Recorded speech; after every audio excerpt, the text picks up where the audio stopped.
During a trip to London, Hendrix showed up to a Cream gig and boldly asked if he could get up on stage. He immediately began playing the song Killing Floor, which Clapton was known for avoiding due to its technical difficulty. Effortless in his attempt, Jimmy began playing behind his head, between his legs, and with his teeth in an audacious spectacle that left everyone in the room stunned. Clapton was reported to have been the most devastated by the performance, who was found backstage shaking, unable to light his cigarette. All he was able to say was, "Is he really that good?" In 1968, Eric Clapton talked to Rolling Stone about the state of modern music at the time. After praising the Grateful Dead, The Who, and Pink Floyd for their creative approaches to rock and roll, he begins his thoughts on Jimi Hendrix by saying, "I don't like to watch him too much because I prefer to listen to him." He then goes on to fetishize Hendrix, claiming his success is due to the most common of black stereotypes, while calling him this term multiple times. He ends this series of backhanded compliments by saying that Hendrix is doing too much on stage, and makes it a point to shout out the Western scene, which is a blatant dog whistle implying that Hendrix exists within a white-dominated system. At this point, I think the interviewer knows what's up, with the very next question seeming to bait Clapton into more racist ignorance. "Who started the hair thing?" he asks. In response, Clapton credits Bob Dylan for inspiring him to go get his hair curled and blown out. What's really funny is that, if you go look up the afro on Wikipedia, the very first picture is of the great Billy Preston, who rocked the style well into the 1970s. Another iconic afro of the time was that of Betty Davis, who again dated Clapton for a time, but refused to collaborate with him because she thought his music was boring. This 1973 article of Ebony magazine states that the hairstyle was popularized by black revolutionaries in 1965. This is what Bob Dylan looked like in 1965. Here's what he looked like in 1966. Boo this man! 6 years after the Beatles' failed attempt to write an anti-Enoch Powell anthem, Clapton showed his unabashed support for the far-right British MP, who had just recently reiterated his aggressive anti-immigration stance earlier that year. Not only does Clapton condemn the existence of black and Arabic people in England, he calls for their immediate removal from the venue. Luckily, nothing of the sort occurred, with the audience more confused than supportive. Clapton has blamed his vitriol on a backstage interaction with a Saudi prince, who took a pass at his girlfriend, Pattie Boyd. Ironically, Pattie Boyd is the inspiration for the song Layla, which takes its title from the Arabic narrative poem Layla and Majnun. At the time, Boyd was also George Harrison's wife. Pattie would leave George in 1977, only to endure sexual and physical abuse from Clapton for the next 10 years. Cancel culture does not exist.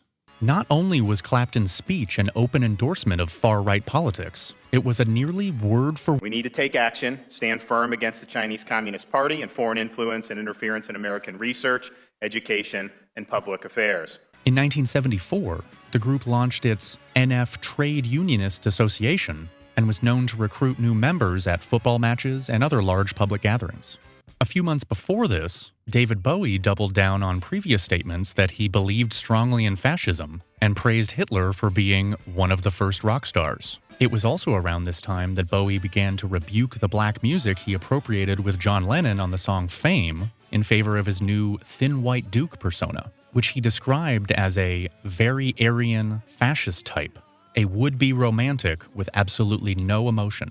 The accompanying White Light tour was heavily inspired by German Expressionism, Brechtian theater, and colder, more detached music like that of Kraftwerk. According to him, the original title of the tour, Isolar, is a combination of the words isolation and solar, two very common themes in far-right ideology. While in communist Poland, he and bandmate Iggy Pop were detained for traveling with books by Nazi thought leaders Joseph Goebbels and Albert Speer.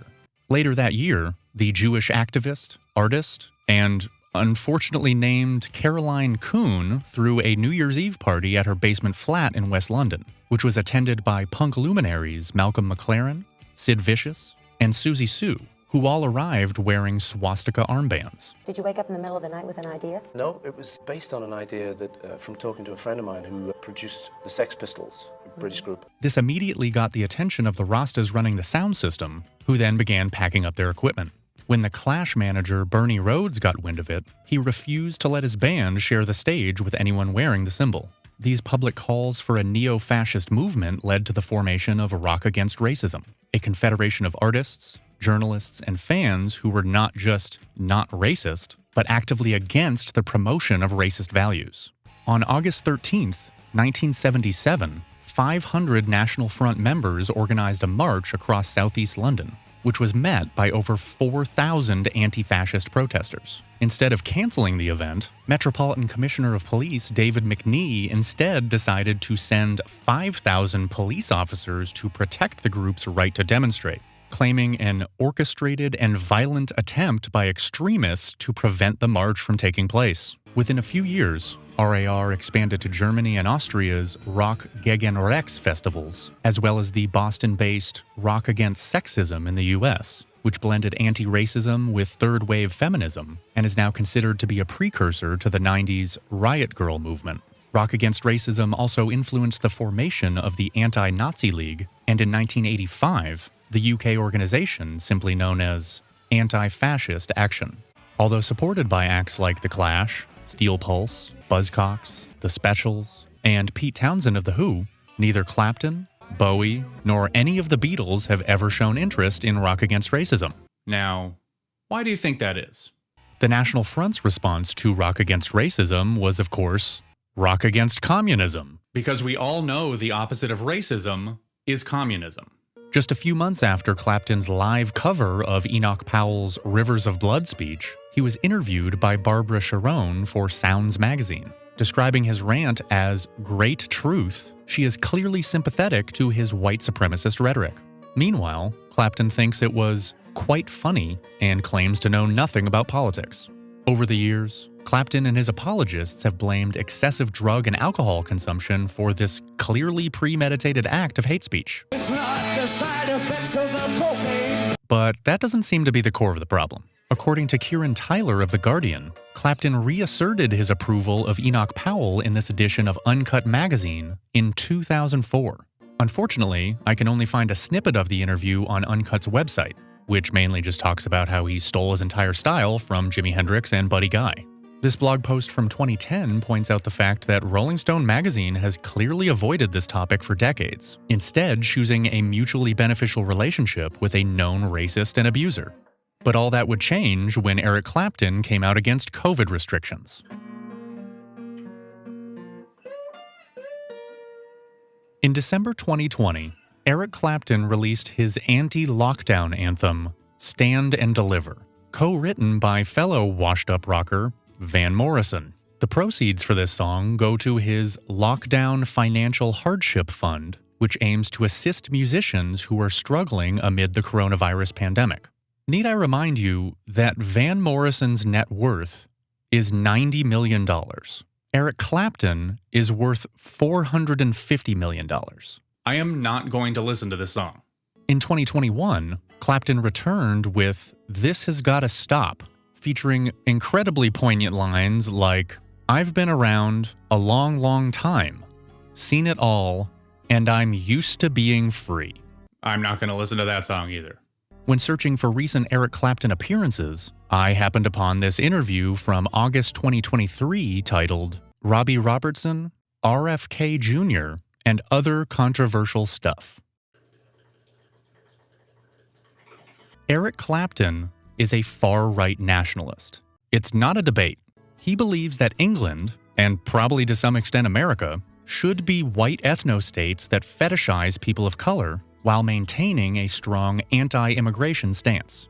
Knowing this, George Harrison, Paul McCartney, and Ringo Starr have all remained very close with him, with Paul collaborating with him as recently as 2013. And hey, why wouldn't they? Clapton is a world-renowned Hall of Famer who has faced zero consequences for the violent behavior that helped usher in a neo-fascist movement. He hasn't changed at all since 1968, and I think that's why the Beatles like him so much. He's a familiar breath of stale cigarettes and pig-headed misogyny in a world where people now care about things like public health and the well-being of others. Now, some will say that music isn't supposed to be about social justice or helping oppressed people. It's about being edgy and pissing off your parents. Okay, but what happens when you become the parent? Do you just keep finding authority figures to complain about? Or do you, I don't know, mature and start taking responsibility as an adult to make the world a better place for your children. Well, if you're Eric Clapton, you neglect your kid to the point where you let him fall out of a 53rd story window and then write a weepy adult contemporary song about it that reinvigorates your career. You're not going where he went, you fascist piece of shit. Good night and good luck.